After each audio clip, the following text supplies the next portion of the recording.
నమస్కారం. మాఘపురాణం 23వ రోజు పారాయణలోకి వచ్చాం. ఇది కూడా మనకి నైమిషారణ్యంలో చెప్పబడిన గాథేనండి. పూర్వమట మగధ రాజ్యంలో పౌరోహిత్యం చేసుకుంటూ జీవనం గడిపే ఒక బ్రాహ్మణానికి 4 కుమార్తెలు ఉండేవాళ్ళట. వీళ్ళందరూ యవన ప్రాదుర్భావంలోనే ఉన్నారు. పిల్లలు పెద్దవాళ్ళు అయ్యారనమాట. చక్కగా అందంగా చాలా కళగా కనపడుతుండేవాళ్ళు.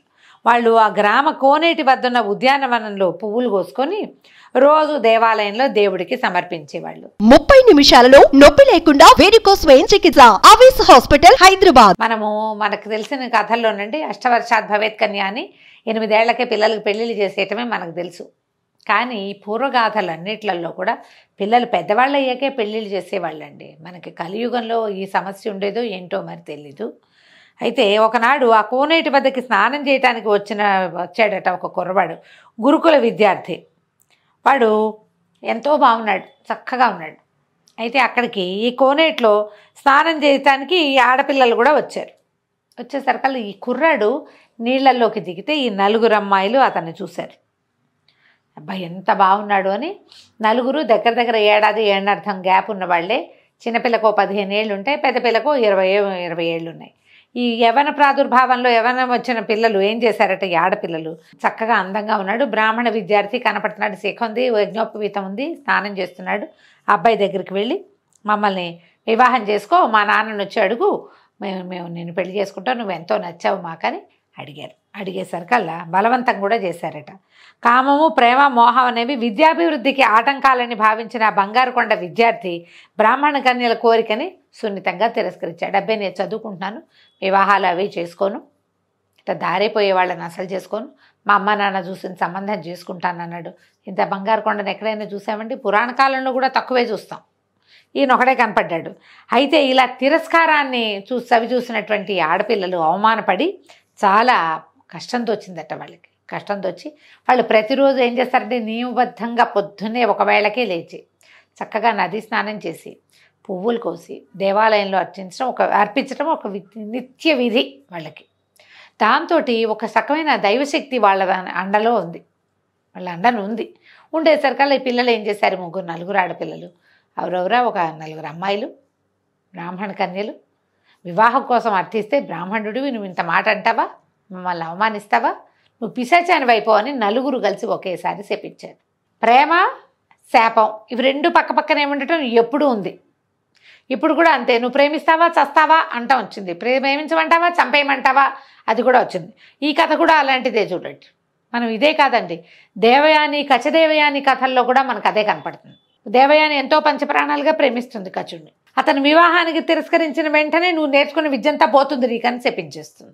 అంత ప్రేమించిన వాళ్ళు ఎట్లా శపిస్తారో అర్థం కాదు అంటే ఆ తిరస్కారాన్ని సహించలేరు. ఆడైనా మొగైనా మనుషులందరికీ తిరస్కారాన్ని సహించగలిగే శక్తి ఉండదు. దాంతో ఎంత తీవ్రమైన ప్రేమ కలుగుతుందో అంత తీవ్రమైన ద్వేషం కూడా కలుగుతుంది. దాంతో శపించేసరికల్లా నిష్కారణంగా శాపానికి గురైనటువంటి ఆ గురుకుల విద్యార్థి కూడా ఆగ్రహించాడు. అతనికి చాలా కోపం వచ్చింది. ఈ పనిమాల మీరు నన్ను అడగటం ఏంటి, నా ఛాయిస్ నాకు ఉండాలి కదా, ఎవరికైనా వాళ్ళ ఛాయిస్లు ఉండాలి, నాకు అవకాశం లేకుండా చేసి మీరు నన్ను శపించడం ఏంటి, మీరు కూడా పిశాచాలు అయిపోండి అని శపించేశాడట. ప్రతిశాపం ఇచ్చేసరికల్లా 4 ఆడపిల్లలు పిశాచాలుగా మారిపోయారు. ఈ కుర్రవాడు పిశాచంగా మారిన కుర్రవాడు తన గురుకులాన్ని వెతుక్కుంటూ వెళ్ళిపోయాడు. కానీ ఈ 4 అమ్మాయిలు కోరిక తీరని ఈ 4 ఆడపిల్లలు కోనేటి వద్దనే ఒక చెట్టుని ఆశ్రయించుకుని వచ్చేపోయే వాళ్ళని పీడిస్తూ జీవించడం మొదలుపెట్టారు. తమ కూతుళ్ళు 4 ఈ పిశాచాలుగా మారిపోవటంతో తల్లిదండ్రులు చాలా కుంగిపోయారట.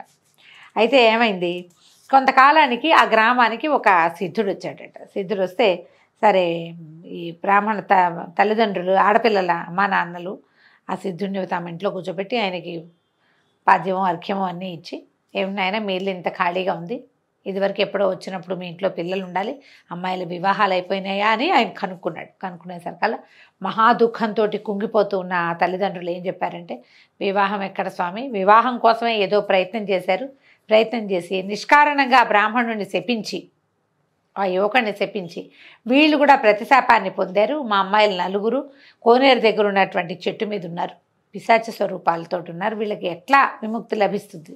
ఆ కుర్రవాడు ఎవరైతే ఈ పిల్లల్ని శపించాడో అతను ఇక్కడి నుంచి వెళ్ళిపోయాడు, అతను కూడా పిశాచ రూపంలోనే ఉన్నాడు. వీళ్ళకి దీనికి శాపావసానం చెప్పేంత సమర్థత ఉన్నవాడు అయి ఉండడు. తను కాదు. ఇప్పుడు మేమేం చెయ్యాలి? దీనికి శాప ప్రతిశాపాలతో అతను ఎట్లా అనుభవిస్తున్నాడు, ఈ పిల్లల్ని ఎట్లా మేము బయటికి తీసుకురావాలో మాకు తెలియటం లేదు అని చెప్పి మా వాళ్ళు మళ్ళీ కన్యలుగా మారే తరుణోపాయం ఏదైనా ఉంటే సెలవివ్వండి అని గోడు అంతా వెళ్ళపోసుకున్నారు. దాంతో సిద్ధుడు ఏం చేశాడంటే, బ్రాహ్మణోత్తమ, నువ్వు పిశాచ రూపంలో ఉన్న నీ కన్యల దగ్గరికి వెళ్ళు, వీళ్ళని వెంబడి పెట్టుకుని తీసుకెళ్ళి ఈ గయలో ఉన్నటువంటి త్రివేణి సంగమానికి తీసుకెళ్ళి మాఘమాసంలో వాళ్ళని త్రివేణి సంగమంలో స్నానం చేయించు, అప్పుడు వీళ్ళకి శాప విముక్తి కలుగుతుంది, ఈ పిశాచ రూపాలు పోతాయని చెప్పాడు. ఇప్పుడు పిశాచాలని పట్టుకెళ్ళి ఎలా తీసేస్తారండి? కథల్లో ఇలా కనబడుతుంది. పిశాచ దగ్గరికి వెళ్ళి అమ్మాయి నువ్వు రా అంటే వస్తుంది.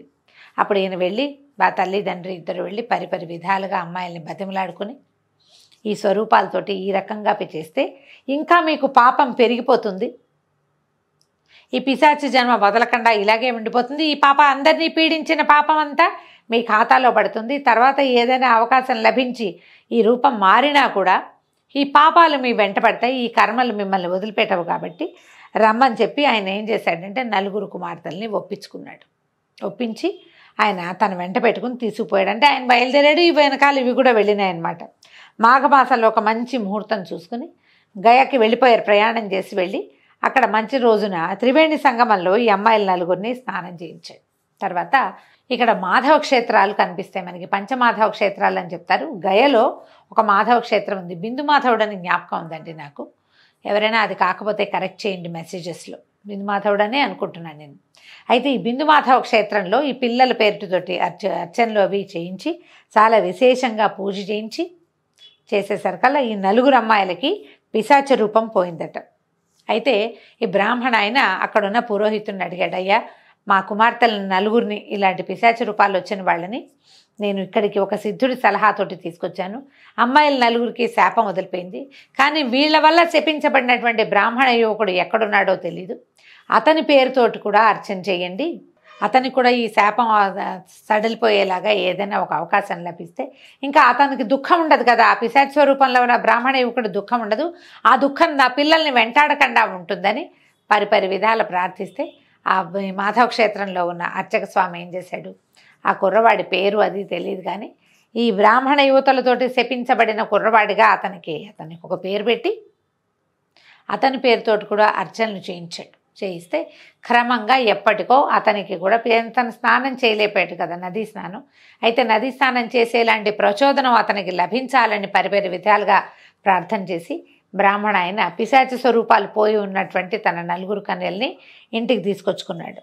తీసుకొచ్చాక సరే ఆ పిల్లలు కూడా ఇంకా సత్ప్రవర్తితో మెలిగారు. ఆ తర్వాత ఇంకా దారిపోయే వాళ్ళని ఎవరినైనా ప్రేమించి పెళ్లి చేసుకో అని అడగకుండా తల్లిదండ్రులు చూపించినటువంటి చక్కగా సంబంధాలు పెళ్లి చేసుకుని వివాహానంతరం కూడా బుద్ధిమంతులుగా సత్ప్రవర్తనతో మెలుగుతూ ప్రతి మాఘం నందు నదీ స్నానం చేస్తూ విశేషమైన పుణ్యాన్ని ఆర్జించుకున్నారు. వీళ్ళ వల్ల శపించబడినటువంటి బ్రాహ్మణ యువకుడు కూడా తన గురువు వల్ల ప్రచోదనాన్ని పొంది తరువాత మాఘమాసంలో నదీ స్నానం చేసి తన పిశాచి స్వరూపాన్ని పోగొట్టుకున్నాడట.